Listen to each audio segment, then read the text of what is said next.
Let me get you on camera. Where you from? California. No, for real. You know, I'm serious though. Watts, baby. I know where you from though. Where you from? Eastside PJ Watts. I'm from Grace 2 House, nigga. Right. They call you, homie? Big Slice. Big Slice? Yes, yes. All right, nigga. They call me Puto, cuz. Right. In that puzzle. Big shout out to SPI, Spotter Low. You know I'm in the black box. Had to come through, tap in, show love one time. Yeah, y'all make sure y'all subscribe. Stay tuned. All that.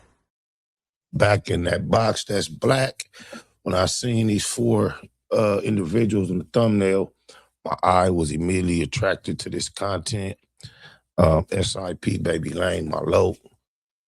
Free BG Owl, Mike DeRoe, ESAP. Spoke to him last week.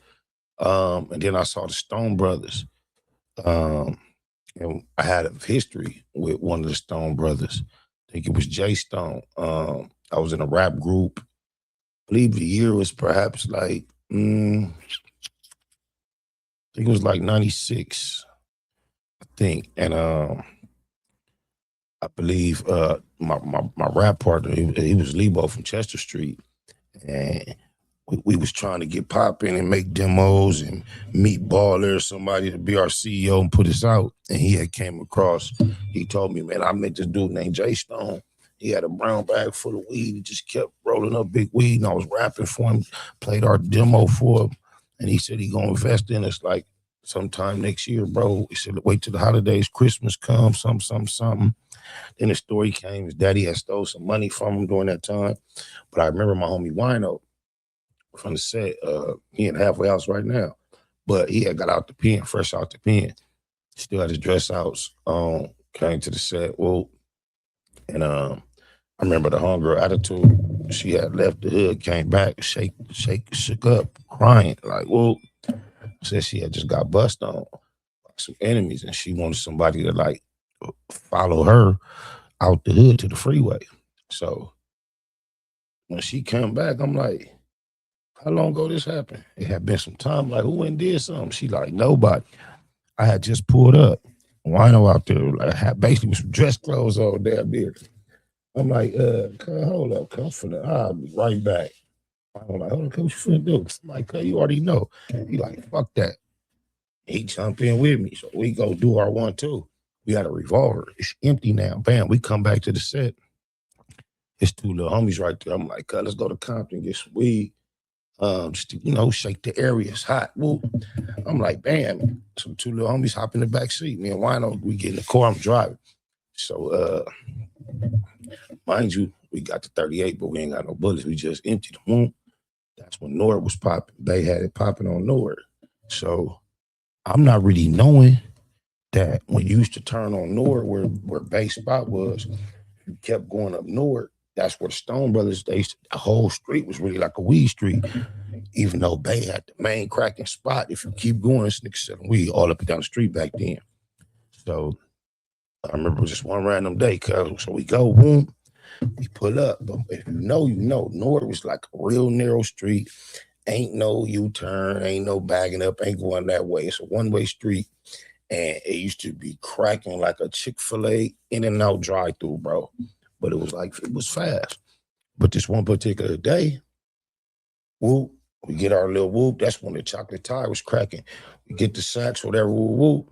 Now, mind you, I had, since Lebo had met Jay Stone, I met him. We rapped with him, whoop, did our shit, whoop, smoke.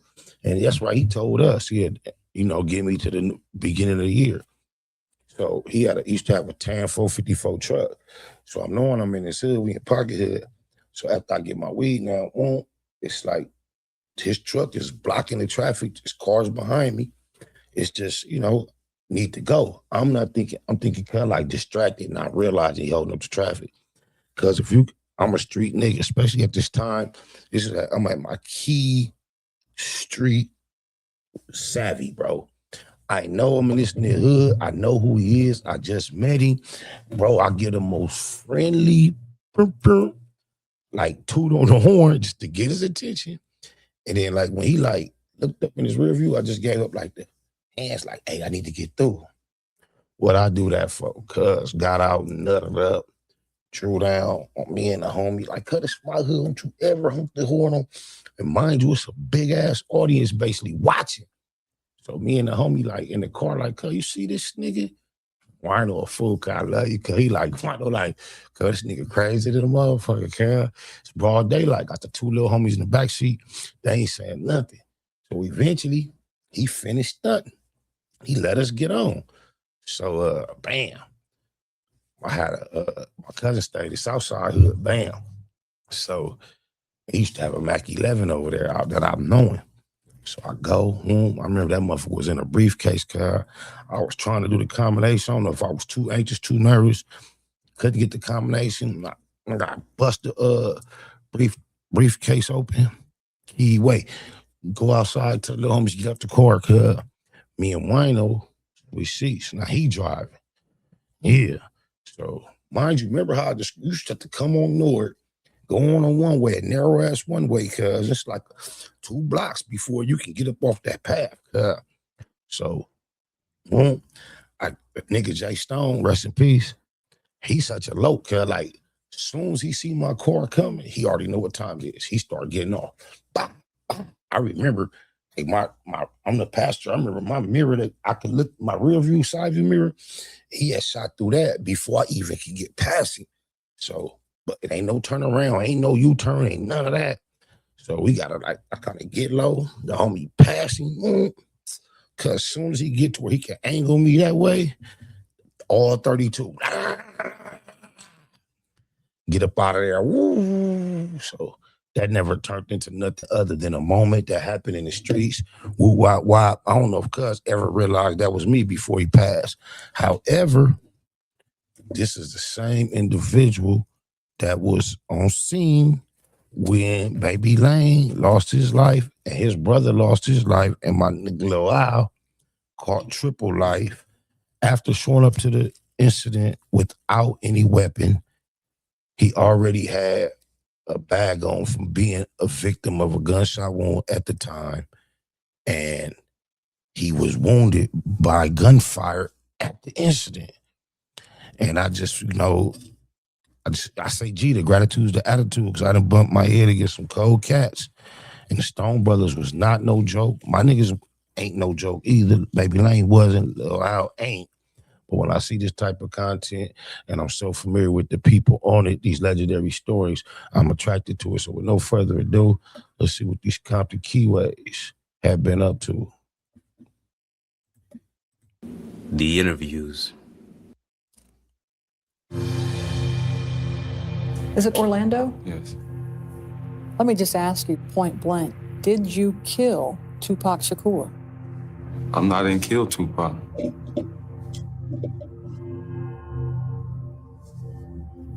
I mean, I don't know why, you know what I'm saying?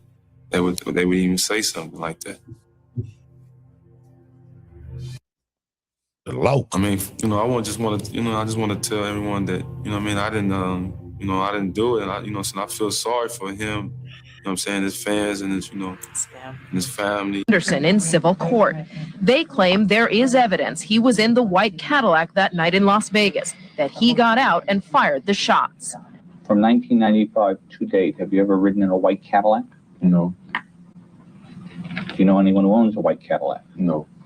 Anderson, an alleged Los Angeles gang member, has vigorously denied any involvement in the murder and in depositions claimed he was not at the scene. The estate. Were you involved in any way in the death of Tupac Shakur? No, I was not involved.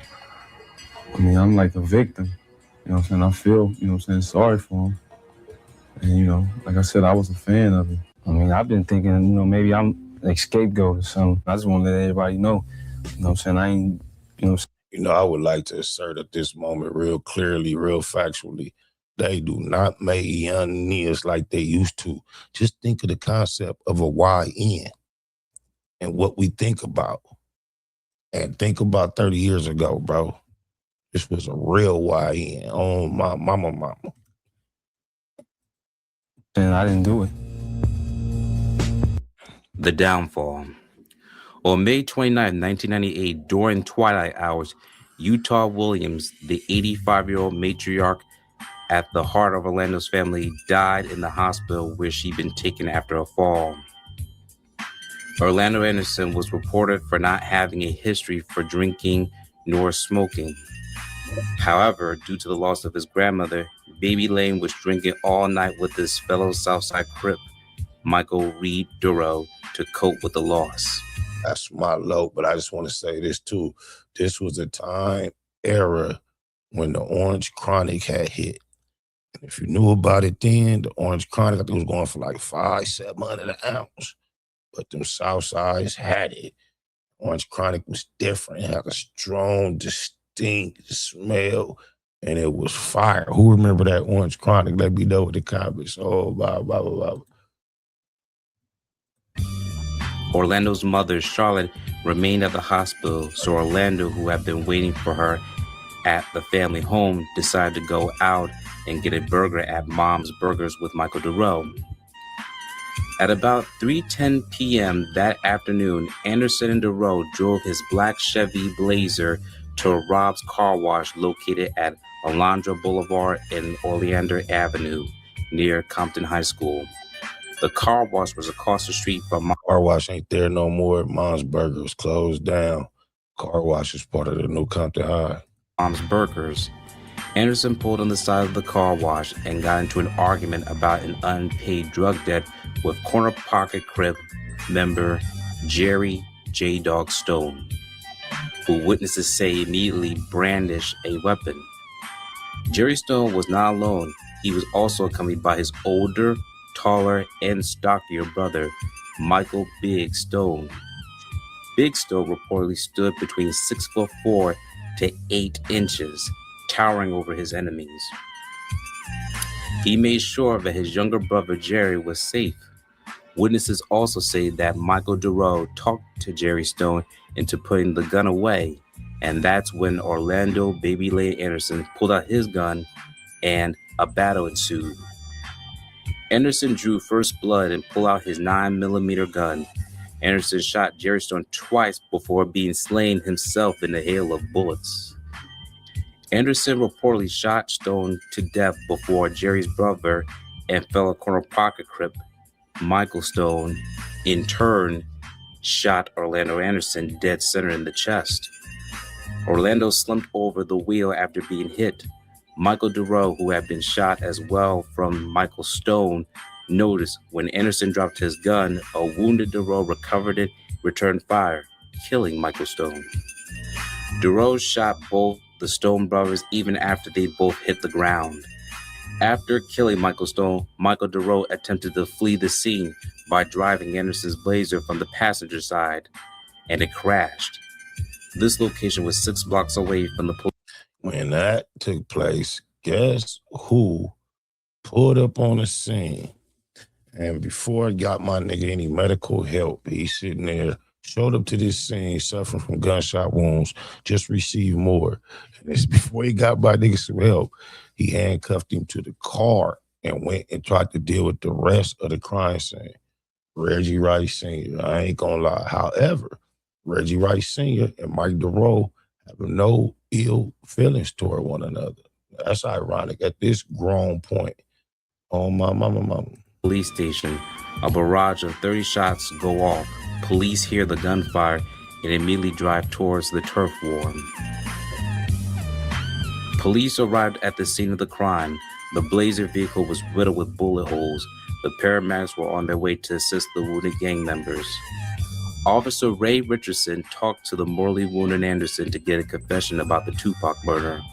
Orlando Anderson exchanged his last words to be harsh words to an officer before he gurgled and lost conscience. Ironically, Orlando Anderson's alleged victim, Tupac Shakur, his last words were towards the police officer Chris Carroll, who came to his aid to get a confession on who shot him in his fatal shooting in Las Vegas. All 4 men were transported to the Martin Luther King Jr. / Drew Medical Center. Anderson and the Stone brothers were both pronounced dead shortly after their arrival. The hospital is now Martin Luther King Jr. Harbor Hospital. However, word on the street is it is the hospital known for being called Killer King's Hospital due to the high mortality rates, especially for black men. Anderson will be listed as one of the casualties. Orlando Baby Anderson was 23 years old when he died. He is survived by his 4 daughters who lived more years on earth than he did. Michael DeRoe was the only person who survived the gun battle. He was treated and then arrested by local police. He was later convicted for the murders of Michael Big Stone, Jerry J-Dog Stone, and his best friend Orlando Baby Lane Anderson, despite the fact that he didn't fire the shots that killed him. According to California Penal Code Section 190.2 Subdivision A, Item 22, Anderson's murder was considered a drive-by, and by DeRoe firing shots at others outside the car with the intent to kill, he was responsible for everyone who died. On October 6, 1999, he was sentenced to 3 life terms without the possibility of parole, plus 49 years, just like his father, Michael DeRoe Sr., several years prior. The Stone brothers were buried in the mausoleum at the Roosevelt Memorial Park in the city of Los Angeles. Orlando Anderson and his great-grandmother, Utah Williams, were buried in the same day, just as they died the same day. Both of them are buried in the Forest Lawn Memorial Park in Long Beach, California.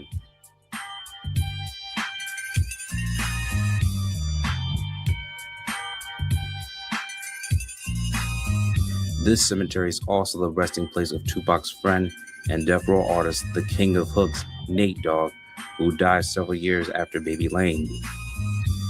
This is the last lane for Orlando Anderson. His uncle, KVD, was incarcerated the day before his death. He lived by the phrase, "Live by the gun and die by the gun." He was loved by his family and friends. His supporters saw him as a true gang member who lived the real street life and a hitter from the city of Compton. As for others, he is despised for his killing allegations, including the murder of Tupac Shakur. This was the story of Orlando. I need to take that up off the homie name, talking about he killed that legend when he did not. He suffered what he suffered. It was part of a gang where, hey, what happened is not surprising because I didn't do it. Free Lil Al, Eastside, oh my mama, rest in peace to the Stone Brothers. All real riders was involved in this shit. Let me get you on camera. Where you from? California. No, for real. No, serious though. Watts, baby. I know where you from though. Where you from? Eastside PJ Watts. I'm from Grace 2 House, nigga. Right. They call you, homie? Big Slice. Big Slice? Yes, yes. All right, nigga. They call me Puto, cuz. Right. You wasn't that person. Big shout out to SPI, Spotter Low. You know, I'm in the black box. Had to come through, tap in, show love one time. Yeah, y'all make sure y'all subscribe. Stay tuned. All that.